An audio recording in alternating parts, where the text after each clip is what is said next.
Perfect. Hi, everyone, and warm welcome to my visionary panelists for today, which is about Urbit and its impact on Web3.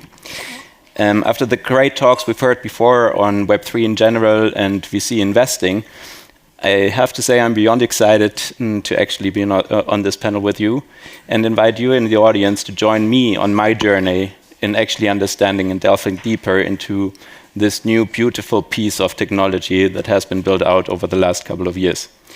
And of course, the question remains, what does it have to offer for all of us? When I first came across Urbit, I was directly hooked, and literally it felt to me like when I first read the Bitcoin white paper or witnessed how Ethereum unfolded in front of us. While Bitcoin provided the technical solution to the double spend problem, in a permissionless and trustless peer-to-peer network, enabling online transfer for the first time online, possible without the need of a middleman as a clearinghouse, or Ethereum built on that promise again of Bitcoin by bringing programmability and automation to those kind of networks through the advent of smart contracts. And now we have this thing called Urbit in place, and I have the feeling that this is an incremental step again for us towards the vision of our future internet and what decentralization actually is all about. So Urbit seems to be similar to Bitcoin and Ethereum from an ethos perspective, and it is also similar because it's in the end a public good. It doesn't belong to a single corporation and was developed by like-minded individuals and released to the world. Thus, Urbit is also attracting its own community of developers and users, and those developers are actually very keen to develop on top of this technology and take advantage of the unique possibilities it offers to them. However, it is important to understand that Urbit is not a blockchain. Urbit is something else, but you might get it already. I have the feeling that it's exactly what we've been so desperately waiting for, to move one step further towards fulfilling this promise of our future internet. In essence, I personally have the feeling that Urbit is becoming a companion or probably even a best friend towards blockchains, but it's not going to be a competitor directly. Why this is the case, I would like to discuss with our panelists today, and with the ambition, of course, to unfold its promises to all of you here in the audience as well. So I hope I have your attention and you're ready to join me on this journey. So let's do this. I'm excited to kick off this panel. So let me start by introducing our esteemed panelists. First, I have the pleasure to introduce you, Galen. It might not be obvious to you, and I'm a bit nervous on that, but in hindsight, introducing you today could actually be similar to introducing Joe Lubin back in 2015 in hindsight. And who doesn't know, Joe Lubin is one of the co-founders of Ethereum and founder and CEO of Consensus, which in itself is a blockchain technology company, a software technology company building towards the Ethereum ecosystem. Galen, you are the CEO and co-founder of Tilon, the company behind Urbit, which aims to rebuild the internet into a more decentralized and user-owned network. You have been involved with Urbit for a significant time, and you are a true visionary in the realm of digital sovereignty. With your background in architecture from Cooper Union and a passion for software development already since childhood, you are at the forefront of leveraging Urbit now to empower users with control over their digital connectivity, paving the way for a decentralized everything app, or how you like to call it, super app, in line with the value set of the Western Hemisphere. So I'm very curious to learn more about that. I'm truly honored that you made yourself available today. I'm looking forward to our conversation. Our second panelist is Chase van Etten. He's the visionary and innovative founder and CEO of our portfolio company, Vaporware, who harnesses the transformative synergy of blockchain and Urbit to redefine interactive digital experiences. And Chase, your expertise with Urbit as a product manager in a leading NFT marketplace, combined with your vision for a new paradigm of software distribution and monetization, clearly positions you as a key voice on today's panel. So welcome on stage. Thank you. And finally, we have Max. And Max is working at Blockwall as an esteemed investment manager who brings over 5 years of expertise and a profound dedication to the principles of decentralization and the potential of crypto assets to the panel. Max joined Blockwall already 5 years ago, as stated, but as its second employee, and has been pivotal in nurturing investment opportunities and supporting visionary founders. His deep dive into Urbit already 2 years ago, which is quite impressive, has positioned him as an expert on Urbit's promises of true data ownership and its role in shaping more decentralized internet. So to set the scene, I would like to provide you with my personal answer to the pressing question, what is Urbit? Right? And of course, this was the first question I had to raise for myself as well. So I share with you my current definition of what Urbit is. And I'm happy to be challenged by you on the panel if I somehow get it or not. So to me, Urbit is a peer-to-peer network and an operating system that allows users to have complete ownership and control over their digital activities, enabling them to shape their online experiences according to their preferences and needs. Let's delve a bit deeper here to understand Urbit's fundamentals and vision. And Galen, as a pioneer, I couldn't think of someone else being in a better position to actually kick this off. So can you please explain the fundamental principles of Urbit to our audience and how it differs from existing digital infrastructure? I can certainly try. I think that's the most generous introduction anyone has ever given me, so I'll do my best to live up to it. One way to think about what Urbit is or what its goals are might be to think about it a little bit from my perspective. So I grew up around computers as these incredible open-ended tools that you could do whatever you wanted with. You could reprogram them, remake them very quickly, very easily, in very naive ways. And this, of course, was before the internet. I was very young at that time, but I remember it enough to have it, had made a big impact on me. So with the rise of the network, what I observed was that computers very quickly sort of fell out of my control and into the control of large companies. So as we're all aware, although maybe we don't think about it, to do basically anything that involves the network requires some company to sit in between you and whoever it is that you want to connect with. This was acutely obvious to me even in the early aughts, 2004. And it was strange that a company would decide everything about how we were connected and how we would compute together. And so I think I always had this vision that you could rebuild the promise of the personal computer, but for a networked world. This remains not done. So there are many cool things about blockchains. There are many cool things about storage protocols. Web3 as a broad category is interesting and exciting. But when it comes to how we actually send a message back and forth, how we get anything done, how we run applications, that's actually not, for the most part, afforded for by the current sort of technology suite outside of what Urbit seeks to accomplish. So think of Urbit basically as a personal computer invented from first principles for a world in which everything is networked. We could talk about what Urbit is technically for a long time. That's probably not what we're here to do. So if you want to think about it concretely, sort of materially, you can also kind of think about it like a personal blockchain. Chase and I were just talking about this. So if you want to think about like the core technical innovation is really just saying, look, a computer can actually just be a single function that's totally encapsulated, where it could run on top of any existing machine with an internet connection. That could be your cell phone, that could be your laptop, that could be a computer in a data center. And given a totally encapsulated system that can run on top of any machine with an internet connection, then we can let people run programs in concert however they like and basically give them a new open-ended experience of computing in a much more personal way.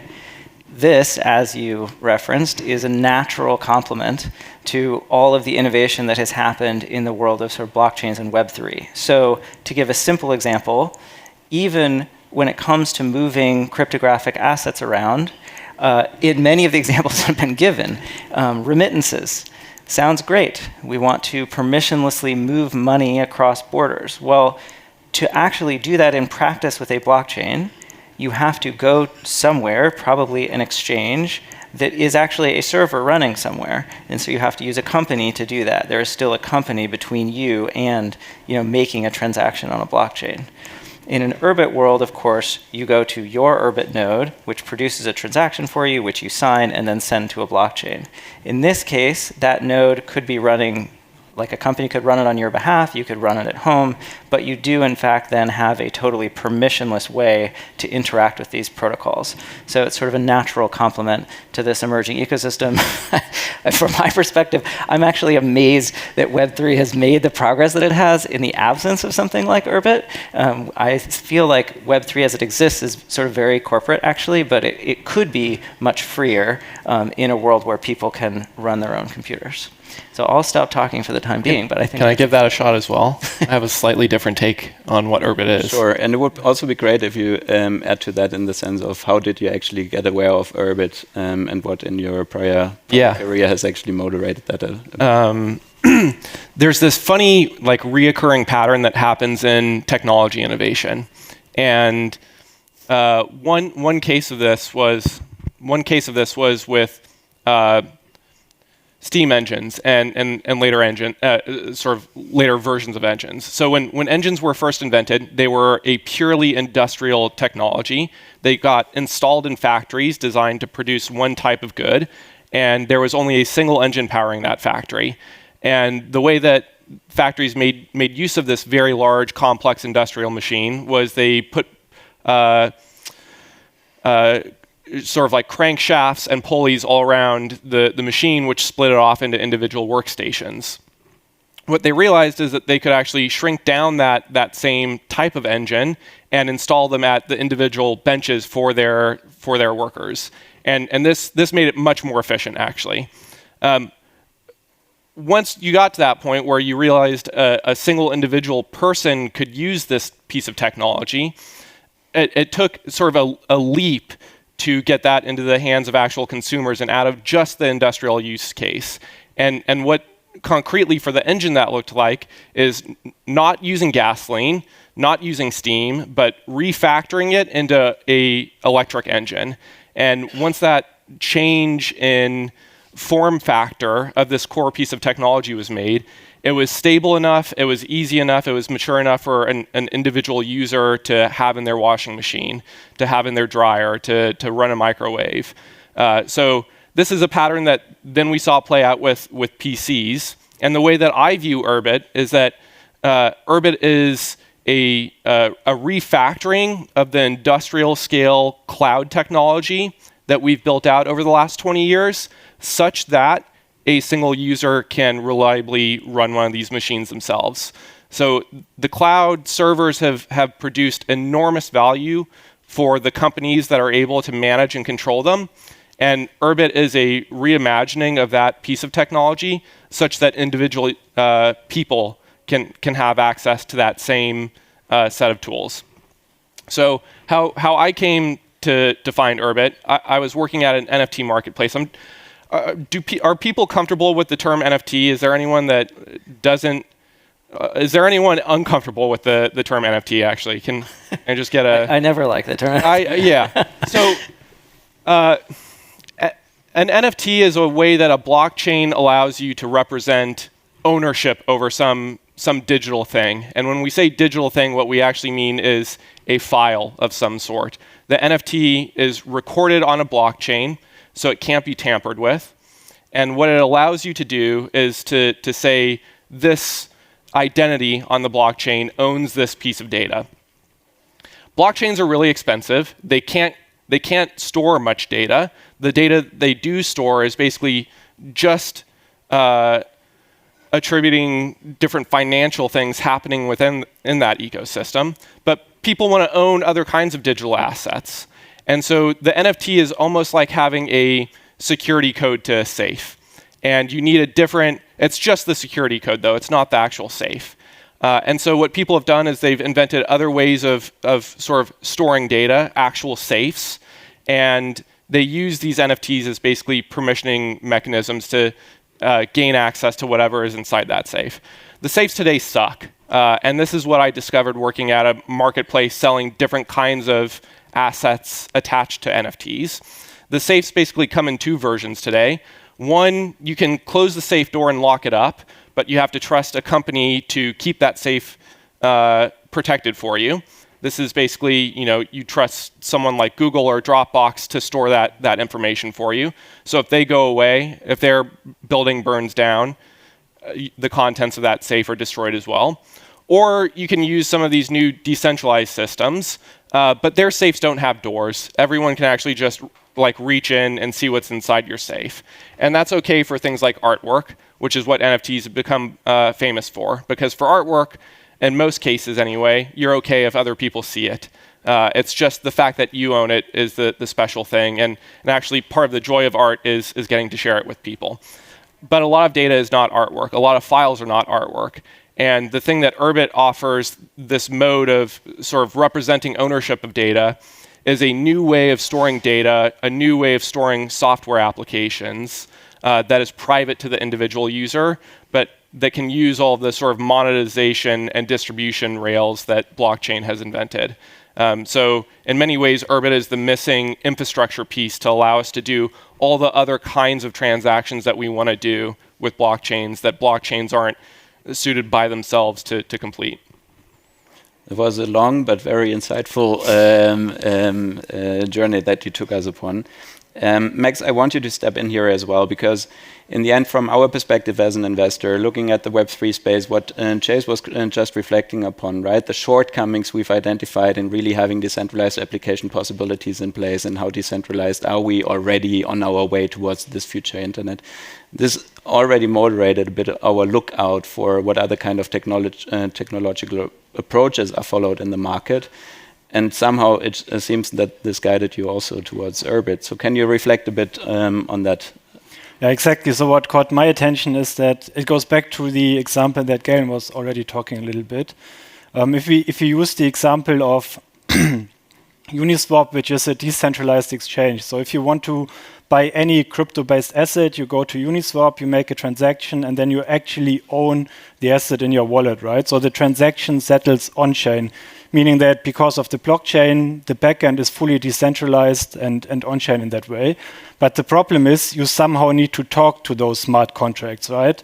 And to those blockchains. And currently the way you do that is that you have to go to an application, and those applications, they have to live somewhere. And in the example of Uniswap, it's that they have their own exchange, which is hosted on their own homepage, right? So you always have to trust this company. And it's great that the back end is already decentralized, but if the front end is not centralized, then that puts a question mark to whether the overall vision of Web3 of decentralization is actually achieved here. And that's exactly where Urbit comes in, because if you have a network like Urbit where you run the applications on your own personal server, it's somewhat comparable to back in the old days when you put a CD back into your computer and you were in a position to actually own the software. So Urbit can help here to truly make the whole experience decentralized. And this is very important to achieve the actual vision of Web3 of decentralization. That's great. Chase, coming back to you, I mean, you've identified the shortcoming, right? You've seen the potential of NFTs, and you've been a relationship manager at your prior job with artists. Mm-hmm. And what actually drove you towards building out vaporware as a product? And where do you see that due to the synergies of the blockchain layer and Urbit with its computational power lies the secret sauce to make NFTs more tangible, more attractive, and also for artists or whoever is issuing an NFT for whatever purpose, more attractive? Yeah, artists are wonderful. They're a lot like engineers. You give them a new tool, and they almost immediately want to break it and make it do things that you weren't intending it to do. So NFTs, as they first became commercialized, was basically just a way of selling an image, digital artwork, or a video file, something like this. And quickly, what I saw in my experience was that most digital artists are multimedia, and they understand what it means to build communities of people, networked communities of people, to form new ways of communicating with each other, of sort of extending the reach of that community to the outside world and interacting with new ways. And so they weren't satisfied with an image. They wanted chat apps. They wanted to be able to interact with their collectors, their community members, often in an anonymous or pseudonymous way. They wanted to create software that their collectors could run to experience their artwork in different ways. They wanted to be able to make interactive experiences for people to purchase and use with each other. Sometimes that looked like a game. Sometimes it was much more abstract than this. The existing tools don't support that. There is no solution that is not centralized behind a company that can allow a creator attempting to sell an NFT that does this to build such a system. And when you re-centralize in this way, not only are you compromising on the fact that that person doesn't really own the data, the company managing it owns the data now, but you sort of undermine the core commercial value of the thing as well. So there was a very immediate commercial use case that I came to Urbit with. And I think what's nice about artists and engineers is that they tend to be more creative than just business people. And so if you follow the requirements and interests that they have, and can actually build a system and help them monetize in a way, you tend to get very interesting and creative things. And so that's what we're finding. We're talking to artists and some other creative projects like this that want to do these types of things, and they're excited to partner with us to bring different kinds of digital experiences to market. And it's only possible with Urbit. Galen, have you thought that this is like the dynamic which is going to unfold in front of your eyes after building out that technology? And you, for yourself, you transitioned from building towards the technology itself by carving out the technology to the foundation, and it shouldn't belong to Tilon any longer, turning Tilon now to a product company and facilitating on top of the promises of that technology now your product yourself. Probably you can elaborate on that a bit. Yeah, so for some background, I found Urbit as a prototype a long time ago, literally just on the internet, wandering around the internet as one does. And for me, the interest, similar to what I was describing before, was, okay, now we have a system that maybe could feel like a personal computer, but that wasn't actually as abstract as what I described. I come from a design background.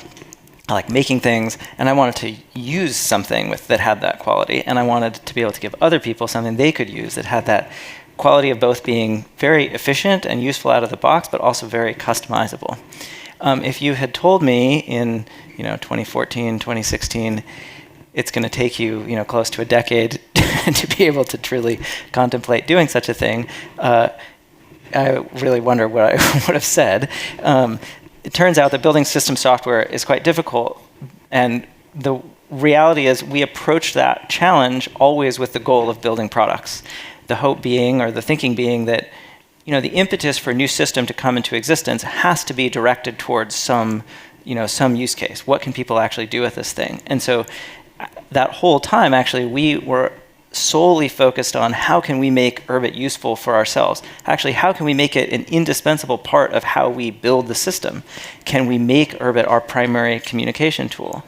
And so what we've been working on lately, and what we as Tlon do, is basically build privacy-preserving collaboration and communication tools that we rely on every day as something that I can, it's actually how I know Max originally. You skipped that part of the story, which is sort of one of the most fun, as an aside, one of the most fun qualities of Urbit is that much of the Urbit community assembles and has assembled on Urbit itself, and it's very organically grown by just people sort of showing up and joining this thing. But anyway, what we build today are communication and collaboration tools that are privacy preserving and extensible in ways that are not possible on any other platform. And the reason they're extensible is, of course, because they're running in this encapsulated system. So Lucas can build an application. I can run it against my own data without ever leaking any data to Lucas. That's great in the simplest use case of, well, I'm a company, I want to run a bunch of bots to help understand what our infrastructure is doing or what we're up to, these very simple use cases that we see on Slack or Discord. Now we have a much better privacy and ownership model for that. But when you look to the east, you look at the way that people compute day to day using WeChat, KakaoTalk, Line, the sort of super apps of Asia, what I observe is a very effective interaction model. That is a unified user experience that fits in your pocket, that allows you to do business, that allows you to experiment with third-party software, that allows you to interact with all different shapes and sizes of organizations very efficiently. What we can build and what we're working towards is that same form factor, but in a decentralized system that's privacy preserving and encourages sort of true platform dynamics where anyone can build on top of it. So that's very much been the dream from the beginning that now we're able to sort of take seriously because Urbit has reached a new level of maturity.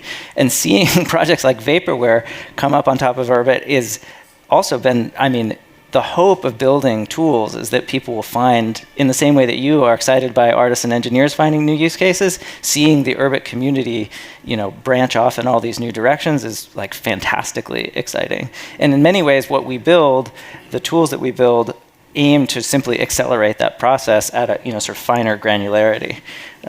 So yeah, it's a very exciting time in the ecosystem generally. Yeah, I totally get that. But of course, everyone in the room, we all use messaging apps. It's WhatsApp, Signal, whatsoever. We have formerly Twitter, now X, moving towards that open platform approach as well. So why does it really need for the Western Hemisphere this new messaging app with its capability set? Because I still believe that people don't yet understand why the WeChat is not yet existent in the Western world, and why, if we have a WeChat, it should match the Western Hemisphere value set, which is also not going to be provided by X in the future. Yeah. So this this question, I think, if it was being asked maybe 30-ish years ago, would be like someone saying, "Look, why do we need the internet? We have AOL." We have CompuServe, like, it's fine, right? Like, these things work. Why would we need a permissionless system?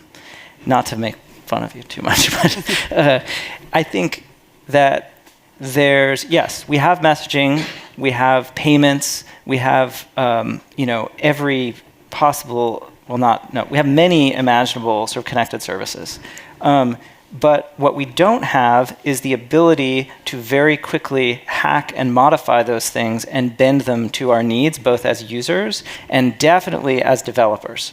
So, important thing to understand about this system is that if I build something on top of it and I ship that to the network or to other people on the network, I, as a developer, I'm not custodying any user data, right? No GDPR compliance, none of that. I don't have to keep a server online. I'm not doing DevOps. That's a huge driver of cost in building software businesses. So now I can very quickly, very rapidly build things and ship them to people and make them useful and experiment with them. The rate of that experimentation is the rate at which you get to better quality of user experience. And a system that can basically move more quickly toward better UX is one that is vastly outstrips the capability of any centralized system. So when I look at the prospect of X becoming the WeChat of the West. I'm like, it's just such a ridiculous idea to me because there's no possibility of actually basically putting developers to work in the excited fashion that they should be, because it's simply not exciting to build on a centralized platform. Yeah, Chase, positioning Vaporware on that end as well, right? You have that NFT example, but it's also about giving developers a possibility to actually monetize on software pieces, on features that they provide, right? Via Urbit, towards also this app developed by Galen. How does Vaporware fit in there? And is a comparison to be like an app store for Urbit? Is that something that resonates with you? Yeah, certainly. So, part of the journey that I've gone on is realizing I started with this idea of, we need a different way to store data. And quickly what I realized is that there's not, in Urbit there's no difference, but even conceptually, there's not that much of a difference between storing a data, like a piece of data that's a file, and a piece of data that's a software program. And so the technology that we're building at Vaporware basically allows you to do purely peer-to-peer distribution of software applications. And we use crypto, we use NFTs, almost like a digital CD. So it represents that piece of software. And I can, as a developer, write that program and then sell it globally from day one with no middleman to anyone that I'm connected with on the Urbit network. And it goes from my personal Urbit to your personal Urbit. And this is like core, I think, to the vision that Galen has communicated, is that the thing that drove the internet forward was a change of software distribution model from desktop publishing, where developers would work for a year plus to release a single update, to SaaS, to internet publishing. And the reason that model won is that it was much more capital efficient. It became much easier for small development teams to build a piece of software and then monetize it immediately. And I basically think that this new distribution method that I'm describing, where you're able to run a piece of software on your own server, distribute it using crypto permissionlessly, is a similar step change in capital efficiency for software development. So that's I think a core piece of what Urbit is doing. I think that there is a place for curation in this model, which looks more like an app store. But if we're doing our jobs well, it should be an open model, where if you're not happy with your app store provider, you can always find another one, or you can start one yourself. So that's a key part of the vision. That's part of what makes a system like Urbit so much more effective at developing software and getting to better user experiences than a purely centralized system. Interesting, Max. How do you feel about that from an investment perspective, and what do you see is going to unfold in front of us, which defines actually what success means for those kind of approaches? Succeeding as a messaging app, fulfilling what just Chase was outlining. I mean, that basically goes back to the same factors that always make a startup successful, right? And that's things like the quality of the team, the market, whether the market is big enough, go-to-market strategy, whether there's a real problem and solution in place. And especially if you're starting to do early-stage investing, such as we do at Blockwall, probably the most important factor still is the team, because things usually play out differently than you expect initially. Some things that you seem or think will happen for sure don't actually play out. And then other things that you would never have anticipated play out as well. So the team needs to be adaptable to that, right? So you have to have a team that has both the business sense but also the technical capabilities and is able to adapt themselves to those kind of scenarios. But they also have to have very much from the beginning a very clear vision and idea of what they want to build and how to get there. And so I think that probably team is the most important factor driving success in any ecosystem, and it will be the same in Urbit as well. And then obviously on the market side, the market first of all needs to be large enough to provide for a venture-like outcome. And then after that, it's not only the market size, but it's also market timing, because technology evolves in cycles where there's certain infrastructure in place that you need to build an application. And then once those applications are being built, you see that there are actually still some issues on the infrastructure side. So that leads to new infrastructure being built. So you also need to have a sense for the market timing on what kind of ideas are practical and how to get them to market. And I think this is also very important. And then obviously you need to have a very clear problem that you are solving and showing a clear solution towards those problems. And I think with Urbit specifically, that was at least my idea by observing it for the last 2 years, is that it feels like that the ecosystem is very much at an inflection point right now, where you see a lot of strong founders coming in, right? Chase being one of those examples. That was he was trying to do something existing on blockchains, which was not possible. So he needed to build on Urbit because it's the only way to actually get the product out that he wanted to do. And there are other examples in the ecosystem as well within Urbit where those kind of people are at the moment joining and starting to build their products. And this feels similar to where Ethereum was probably in around 2015. So there's a lot of excitement going on, and that's what really kept my attention to the ecosystem. And I think it's critical in the end that the ecosystem itself evolves and learns from each other, right? That you are facilitating that exchange of ideas and really challenge each other among within the community as well on whether or not this is a valid approach as of now or not, and where the advancements lie. And we have the same within the Ethereum ecosystem. And looking back from 2015 to today, I mean, there has been so many updates done and discussions ongoing within the community to get where we are. And we can also challenge whether or not it's a great idea to have so many layer 1 protocols running on top of Ethereum instead of having all the capabilities directly on the layer 1. So zooming a bit out, taking Urbit again as a technology, what does it really bring to the promise of the future internet overall? So looking back into the future Urbit, how will our decentralized world actually look like, and why is Urbit the potential solution to get there? Who wants to start? Great question. Software today is really bad.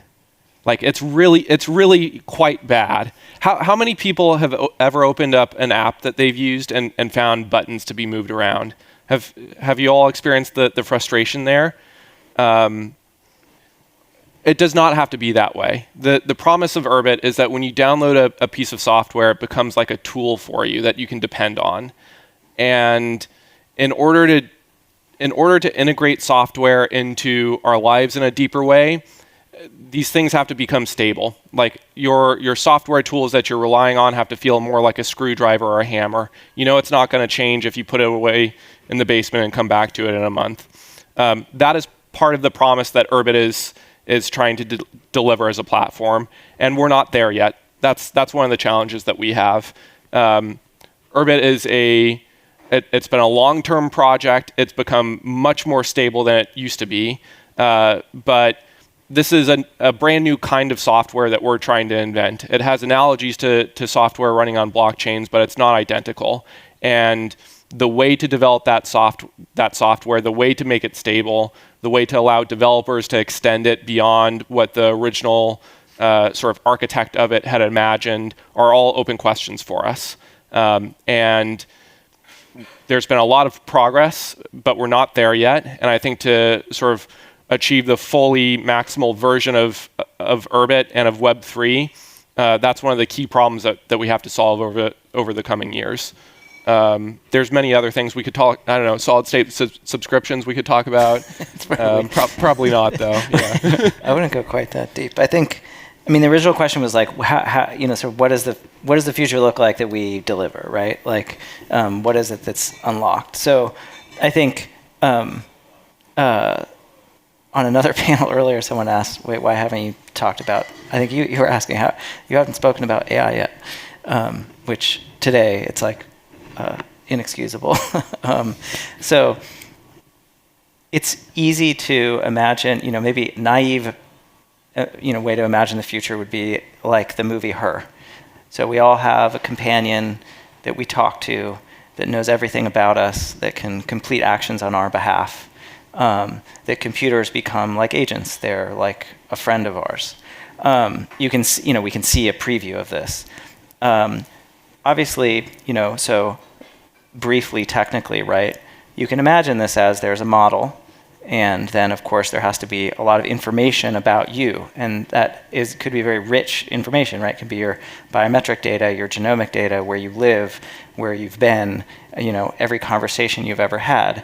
And the more that you feed that into increasingly powerful models, you get something that can, you can talk to and take action on your behalf. The most important question in that future is, well, where is that data? And how do you, how does it last for, like, how do you think about how long it lasts and who has access to it and what programs can operate on it? And so I think to zoom way out in terms of kind of like Urbit's long-term, where does it end up? I think that Urbit is kind of an essential part of that future in which we talk to our computers conversationally. They are our companions. Certainly, like, messaging and publishing is an incremental step towards that. But if you imagine that computers become much more integrated into our lives, Urbit is an essential piece of that infrastructure. It is the place that you trust the most to store your most personal data, everything about you, everything about where you've been, everyone that you're connected to. So you start with very simple tools, but it evolves into this sort of like the backbone of your digital life. So that's broadly how I think about it. And maybe I can add to that as well. So it goes back to the ownership principle that Dominic was outlining right in the beginning of why we are so interested in Web3 technologies in general, right? Because it's really about the ownership, and Urbit solves kind of the data ownership component that is not solved at all yet, right? If you use applications like Facebook or Google Cloud, all of your data lives on the servers of those companies, and they do with it whatever they want to do, and you don't really have the control over it, right? And with an Urbit, in a world where Urbit would be broadly adopted, you would have your applications run, or your Facebook and your Google applications running locally on your own Urbit server, and all your data would be existing on your own Urbit, right? So those applications of Facebook and Google, they would tap into your data pool, but those companies wouldn't have all the data anymore. And this is kind of the core promise that I think is very interesting in the future, that you really can take control over your data. Yeah, I think it's also important to mention that that we get to the point where we are is moderated highly by a level of convenience that was experienced not only by us as consumers, right? The access to software, the availability that someone is providing me always up-to-date software today via software as a service subscriptions, and also for the vendors developing that software, directly shipping updates, all these kind of things. So if we are progressing now to this next iteration of software distribution, which kind of feels like the first iteration where we've been purchasing a CD-ROM and installing it on our own computers at home, the question is, how do we facilitate that feeling of making it even more seamless, better, not only to the consumer, but also to the vendor, that the entire industry is progressing to those ends. And probably we can discuss on that specific aspect a bit more. I think it's, one thing I've been thinking about lately is that it's just about being able to deliver trust. So in the model that, we've lived basically in a world of where convenience is paramount. So the speed with which I can connect to someone else or something going on in the world, that's what's driven the growth of both sort of like social platforms and like SaaS, very broadly speaking. How quickly can I store a file? But now that the networked world is the world, and I think this was especially obvious to people during COVID, where we really lived online. It's more obvious to more people, and you can measure this. So you can measure this in terms of the growth of privacy-preserving messengers, in terms of with crypto broadly. In general, like ownership software as a category has actually grown really, really quickly, which I think of as an indicator that there is a growing recognition that software is a part of our lives that will never go away. And if that's true, we have to trust those systems. And so people evaluate in a very different way than they have in the past. What are the tools that I'm using? How long will they last? How do I think about where this data goes or where it lives or what I can do with it? I think it's still on us to deliver a better user experience, which I think we can do because this thing because you do trust it. You can customize it. But that customizability is part of what makes it feel like it's yours. So we talk about these things that sound, I think, very abstract, trust and ownership, but they're not abstract. They're actually like, they materialize to the user as things that are very exciting, that make you feel really good about using the thing, which you could also just look at. Signal has 100 million users and it grows over 20% year over year. It's just a messenger. It doesn't do anything. It just sends messages. Why do you use it? Because it feels good. And you can see that trend across a bunch of other verticals. So anyway, I think that's it's such a huge part of what this is, and like the sort of tailwinds that we experience is what we're building now.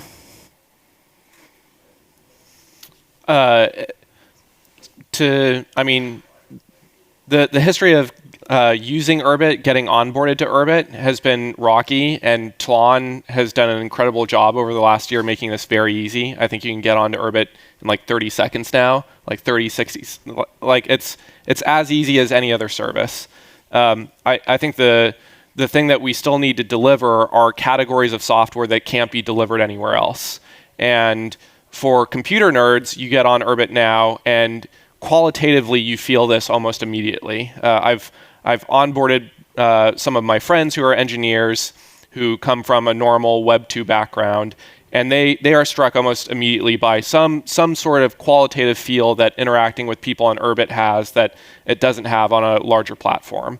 But that only works for a certain kind of person. And part of the job that we have working on this new platform are to discover the kinds of applications that can only exist here that resonate for increasingly larger concentric circles of users like that.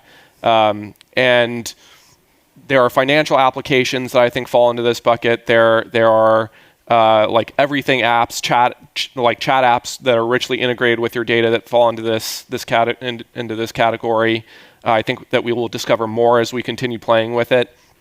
But certainly accessing it needs to be easy, but we also need a very compelling reason for people to want to access it.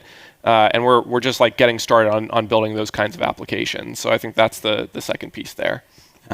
Max, I think it's critical and that you also pinpoint to, okay, you've been following that ecosystem for quite a while now. And as Blockwall, of course, it's important to identify trends early on, identify the promises it holds, but then take a decision in terms of timing. So when should we actually get ourselves exposed in that ecosystem and start investing, right? So what brought you to the conclusion that's now actually a good point in time for the remainder of the fund duration, especially which is currently investing, to start exposing ourselves to this technology, and what changed your mind over the last 2 years? Mm-hmm. Yeah, so Urbit has always been a very interesting piece of technology, but it also needs to be practical. And I think when software distribution launched in late 2021, that was the time since when you could actually facilitate or build applications on top of Urbit and distribute them to the broader network, right? And this is the point where people or developers started coming in and building applications on top of Urbit. And this is why it really felt like that there is an inflection point happening right now, that the speed of development has increased a lot, and you really have the feeling when you follow it closely for a while that there's something big happening and at an increasingly faster speed. And we've just recently, or just last week actually, been in Lisbon at the Assembly conference, which is the annual conference of the Urbit ecosystem. And there were around 400 participants, and just the energy that you could feel in the room was truly amazing, as well as the quality of the people there was really outstanding. So many interesting people from such a broad and diverse background that were interested in this piece of technology and trying to build their own startups and applications on top of the network. And this really, to me, confirmed this kind of idea that it really seems to be at an inflection point. And this is why I think it's very important for us to position ourselves in that ecosystem and to continue to follow it closely, to have a very close eye to what is happening, because it's always difficult to predict how truly unique innovations, and I believe that Urbit is not just an incremental leap forward, but truly a big leap forward and a true innovation. So you need to be really close to how it evolves and identify different strong teams of founders and that basically show you a feasible path to venture-like startups that they are trying to build, and then support those and place those investment opportunities. And I couldn't be more excited by anything else. That sounds amazing. I think we could go on discussing Urbit, its potentials, and look at the bouquet of flowers which lies in front of us and define every single piece of flower and the leaves, what it has to offer to all of us if this is all built out. But I do want to take the chance to also ask the audience if there is a pressing question or something the panelists could elaborate upon a bit more. Curtis.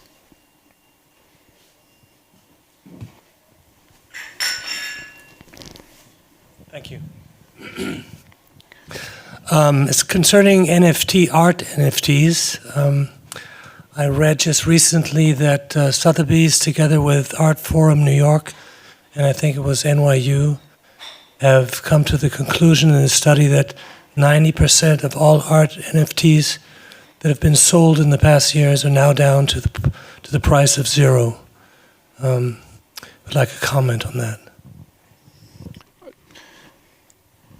Probably you've been engaged with the artists, right? The truth is most of them were always priced at zero, actually. The vast majority, and the thing to keep in mind about the NFT is that it's completely permissionless. So when the market was booming, there were millions of tokens being created, many of which were just random experiments by people that was never a serious case. Even if you take just sort of the artists that were approaching the project more seriously, most art tends to fail and not sell either. And so I don't think that those numbers are particularly surprising. If you look at the percent of the tokens that sold for above $1,000, say, they've held their value much better. And the vast majority of those have not gone to zero, though there are cases, and the market's very depressed compared to where it was in 2021. So it's a little bit skewed just because of the ease with which you can create one of these tokens. It's almost like creating a web page. How many web pages actually just never see a visitor at all? The vast majority. So it's not such a different case here. Or I mean, if 10% of all art in a given year that was created had any value, that would be amazing. That's like a good outcome, I feel like. I'm surprised it's not higher, even given my experience with much of the NFT market. Yeah. Are there any additional questions? Does that actually give an answer? Yeah.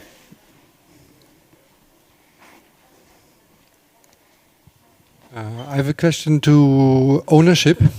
Are these companies like Snapchat or Facebook willing to offer possibility on Urbit to give their data away? Yeah, that's a good question. You mean that, like, would someday? Yeah. So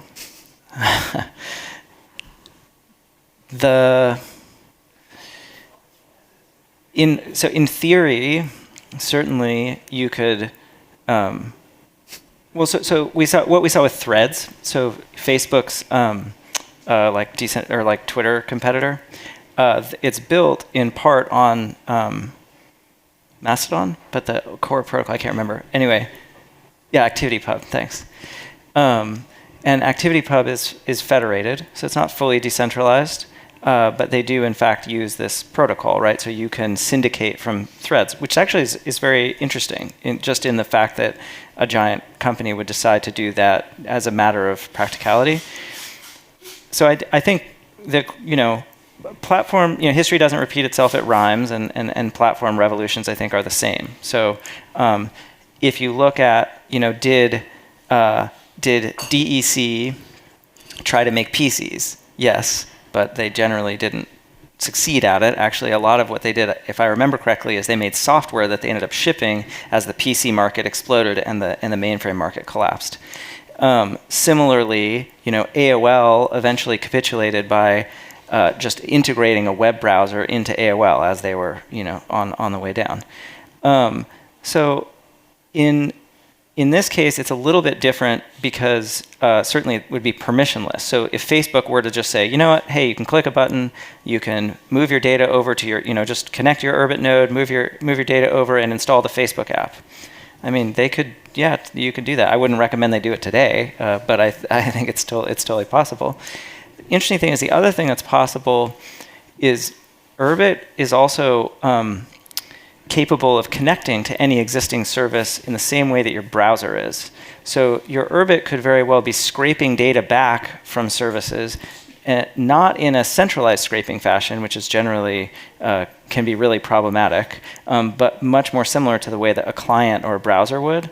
So I think one likely thing that will happen, maybe not next year, but probably the year after, and we've thought a lot about, is how your Urbit starts to actually scrape that data back and pull data down and sort of re-centralize it. Whether or not, how that tension plays out, we'll see what happens, I guess. I think maybe I have a question to add on that. It was interesting how you formulated that question, because you said, would Facebook be willing to give away their data? It is not Facebook's data in the first place. And I think that is a typical misconception by the broader public, because nobody values their own data. Why should one care about one's own data? Because that's the whole purpose, maybe, about Urbit in the first place. Why should any consumer care about their data being online? Yeah, that's you're going to get, like, the software is going to be so much better. Think about all the different services, all the different web pages that you have to go to get things done. That's because different people, different companies control that data, and they have different ideas about what that web page should look like and where the button should be and how often the button should update, and you have to click these new terms of like, if you actually control all that data yourself, and the interface that you're using is also owned and controlled by you, that all gets integrated into one thing that makes sense for you. And developers will have an incentive to build very intuitive applications that make use of that. Like, a lot of the computers are still very annoying to use. I've started a software company, and I don't like most of the software in the world. And that doesn't have, that's not a rule of the universe. That doesn't have to be the case. And largely this is the case because so much of our digital lives are siloed behind these companies. Even putting away the AI thing, which just makes it very clear what's going on, you can have this with normal software. Like, normal software without AI can still be much better than what we have today. And that's why people should care about having control over these things. Yeah, I think that's true. I think there's also, my first suggestion would be to, if it's not clear to you, there's you can take a moment of deep reflection. Maybe it will become clear, because it's so, or maybe it's just so obvious to me. When 23andMe was partially hacked and leaked recently, I felt like, and I had been making the argument that would be the moment at which it would become more clear to people. And the reason I think that's such an important one is because, look, computers are just machines, okay? Machines don't, they should work for us. We should be able to use them to understand the world, to understand ourselves, to coordinate better. And so could I better understand, could understanding my genome help me understand myself? I mean, potentially, yes. But if in using a tool to understand something like my genomic data, I run the risk of that data becoming public because the company is a honeypot, that is just so fundamentally, it's just completely architecturally broken. And it in turn sort of makes it impossible for us to explore all the opportunities in which we could better understand ourselves, our environment, and our communities. So, reversing the current paradigm, I think leads to a better user experience, but it's also just, the current paradigm is an accident of history, is an accident of basically it being the most efficient way to build things over the last cycle, but it will not be the way that things are built going forward, I don't think. So you're saying that ownership piece is the prerequisite for a complete new set, developing new medicine, sharing data onto each other without actually sharing it, right? Right. So in the world of the biometric use cases of Urbit the system has time to mature before you get there. It's possible, you could build it actually, but I don't expect it to happen overnight. But they're so interesting to contemplate because I could, I have, sensors that are uploading all my data. It has my genome, my, tests, and so on and so on.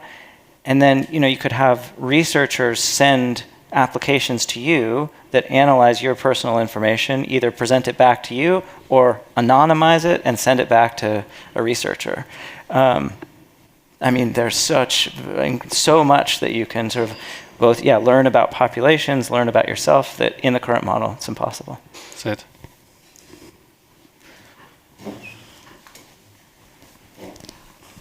To me, it sounds as if security would be much better and quality of software would be much better. But I didn't get why in this kind of network, security and quality would be so much better. I would rather expect if there were all people developing their own software, you have a very broad spectrum of different qualities and that this would also be hackable. But security and quality would be a prerequisite to actually protecting ownership. So can you that's a good question. describe how that works? So first with security and then quality and jump in. So Urbit is a very compact system. It is about, today, I think it's still probably less than 100,000 lines of code. That sounds like a lot. It's not. It's probably 2 orders of magnitude smaller than an average web app. It's tiny. The main reason that matters is just because the surface area of Urbit to secure is much easier to reason about than an entire application with many, many different points of entry. Urbit also has a very formalized, there are only 5 different sort of what are called I/O channels, like ways that it talks to the underlying system. So you can just think about exactly what is going in and out. What are the points of contact? Those are think of it like you're trying to secure a room. You just need to look at all the doors and windows. And so we have less doors and windows. Then the other thing is that, so this is a different consideration for companies like us because we do hosting, but so in the 23andMe case, 23andMe is storing millions of genetic sequences. So if I'm a hacker and I want to gain access to that, I got one place to go. If all of those genomes are stored on millions of Urbit nodes, well, I have to go find each one. So it's certainly exploiting the whole network. It's possible. Like it's a different consideration, right? Certainly, Urbit will have its security episodes, I'm sure, but as a model, I think of it as much more. You as a user should be able to reason about your security in terms of the security of the system and where you're hosting that system. So we also by default support the ability to, hey, you don't really care, just be hosted. We'll host you. Obviously, that is then you're relying on the security of Talon, and we take that seriously. Or you're very security conscious, you're a dissident, I don't know. Great, host yourself. There's actually a company now that makes Urbit-focused hardware. You can buy one, they'll ship you one, you can run it at your house, and then you can pick it up and say, no, it's right here. Is that? Urbit's a very special kind of computer that's defined purely in math. It is fully specified in mathematical functions. And the way that you program it is also purely functional. You're using computer code to write functions that transform data in different ways. And this is not a thing that Urbit invented. It's sort of done this in a more extreme way than other systems have. And it creates certain, it helps you avoid, as a developer, very large classes of bugs that other models of software development run into. And it also makes many different kinds of software development faster and easier by adopting this model. You give up certain things. You have to change the way that you think about programming. But from why will it be faster? The Urbit system takes care of so much underlying infrastructure for you, and then the model of development is so much more secure and simpler and avoids so many common pitfalls that it ends up being a big win. And then it is very small, so when you go to audit it, you're not auditing. Linux, I think, brags about adding X number millions of lines of code per year to their kernel, and Urbit is under 100,000 still. And so there's just less things that can go wrong there. But you also asked about usability, right? And so, yeah, you're going to have this preponderance of third-party applications, but how does that, become a better user experience? So, to give a more concrete example using this sort of super app case, in China, as I understand it, and have researched this extensively but have not actually done this, I walk into a restaurant, I scan a QR code, I order food, I send a message to my friend to tell them where it is, maybe even send them the same link. They can order food, they meet me, we can split the check, we can order a car and book a hotel that we are going to stay, in the same interface. And so the way I think about it in terms of what we're building is the power of the desktop operating system is that it provides a uniform toolkit in the form of all of the interface components that any developer can use to ship software. This is not really as used anymore because most of our computing is done on the web, and every web page has its own interface toolkit. But in the era of the desktop OS, that was everything looked reasonably the same because it was using the same toolkit that either Mac OS or Windows was providing to you. So in the super app case, WeChat does this actually pretty successfully. I think they could do better. I think we can do better. WeChat feels like one thing, but all of those, how did you order food? How did you order a car? How did you book a hotel? Those are all third-party integrations. So similarly, we build that out-of-the-box toolkit, and then Urbit can let you run in a sandbox fashion third-party code, and then we can provide a single UI for it. There's some precedence for this with chatbots that are very popular in, say, Slack, Discord, Teams, and so on, right? One UI, single ping pong model, it's still a good user experience. And the nice thing about it, though, is that you get the developer really focus on being innovative and experimental in the way that they, I think, should be, which is coming up with new ways for a user to manipulate data and communicate, and don't worry about the interface. That's our job. So, still possible for people to build ugly, terrible software on Urbit, but we're going to try to help people. Yeah. I think this was a great panel and probably a good start for everyone in the room to also consider, okay, when there is Urbit on an article, I should probably read about it.